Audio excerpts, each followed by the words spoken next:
एक बाप अदालत में दाखिल हुआ ताकि अपने बेटे की शिकायत कोर्ट में कर सके। जज साहब ने पूछा, आपको अपने बेटे से क्या शिकायत है? बूढ़े बाप ने कहा कि मैं अपने बेटे से उसकी हैसियत के हिसाब से हर महीने का खर्च मांगना चाहता हूँ। जज साहब ने कहा, वो तो आपका हक है, इसमें सुनवाई की क्या ज़रूरत है? आपके बेटे को हर महीने खर्च देना चाहिए। बाप ने कहा कि मेरे पास पैसों की कोई कमी नहीं है, लेकिन फिर भी मुझे हर महीना अपने बेटे से खर्चा लेना चाहता हूँ, वो चाहे कम ही क्यों ना हो। जज साहब आश्चर्यचकित होकर बाप से कहने लगा, आप इतने मालदार हो तो आपको बेटे से क्यों पैसे की क्या आवश्यकता है? बाप ने अपने बेटे का नाम और पता देते हुए जज साहब से कहा कि आप मेरे बेटे को अदालत में बुलाएंगे तो आपको बहुत कुछ पता चल जाएगा। जब बेटा अदालत में आया तो जज साहब ने बेटे से कहा कि आपके पिताजी आपसे हर महीना खर्चा लेना चाहते हैं, चाहे वह कम क्यों ना हो। बेटा भी जज साहब की बात सुनकर आश्चर्यचकित हो गया। कहने लगा, मेरे पिताजी बहुत अमीर हैं, उनके पास पैसे की भला क्या ज़रूरत है?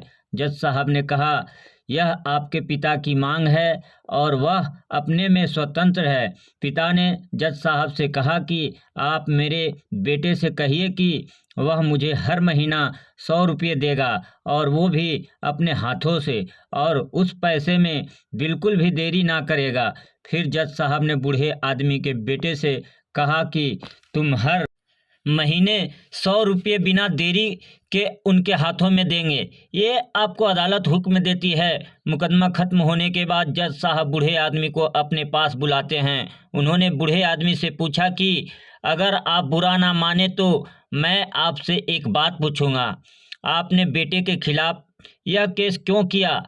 आप तो बहुत अमीर आदमी हो और ये इतनी छोटी सी कीमत? बूढ़े आदमी ने रोते हुए कहा, जज साहब, मैं अपने बेटे का चेहरा देखने के लिए तरस गया था। वह अपने कामों में इतना व्यस्त रहता है, एक जमाना गुजर गया उससे मिला नहीं, और ना ही बात हुई, ना आमने सामने और ना फ़ोन पर।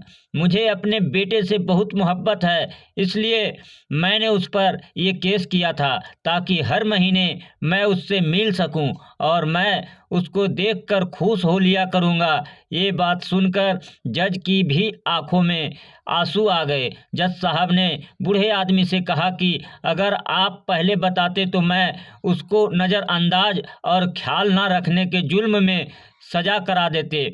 बूढ़े बाप ने जज साहब की तरफ मुस्कुराते हुए देखा और कहा, अगर आप सजा कराते तो मेरे लिए ये दुख की बात होती, क्योंकि सच में उससे मैं बहुत मोहब्बत करता हूँ और मैं हरगिज नहीं चाहूँगा मेरी वजह से मेरे बेटे को कोई सज़ा मिले या उसे कोई तकलीफ़ हो।